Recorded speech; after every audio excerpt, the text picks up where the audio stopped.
So Tommy, why don't you go on? All right. Thank you. Can everybody hear me? All right. So I knew nothing about real estate in November of 2017. And I took a class, learned a little bit of the basics. Didn't know how to acquire a property. Like most of y'all, I thought, gosh, I have a little bit of money, but this is kind of tough. Where do I even begin, right? So I discovered Roger in 2018 and took his Subject 2 class. I think it was in Fort Worth.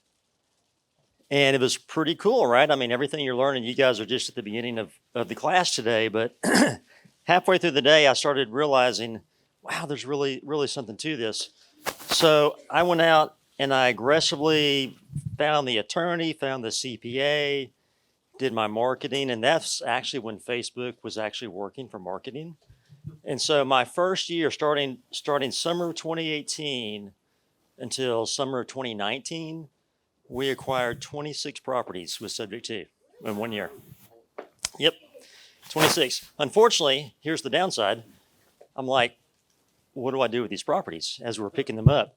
So we moved out of the 26, we ended up selling 21 of them. And today we still have 5 of that original first batch of the first year. But since then, once I finally learned how to keep properties long term, we keep them. So now we got a pretty simple model. We keep every property. We never sell a property except owner financing. So if it's in a great school district, I keep it for a rental. If it's not in the perfect school district and it's under a certain price point, for me, like today's value, if it's under $300,000, and it's in a bad school district, I just owner finance it out. And I move them, gosh, 1 week, 2 weeks tops, I've got a buyer. 10% down, 10% interest. So it's pretty good. It's a simple model. And once you get going with it, it's you just don't turn back. It's easy, very easy. Thanks to Roger. All right, well, thank you, Tommy.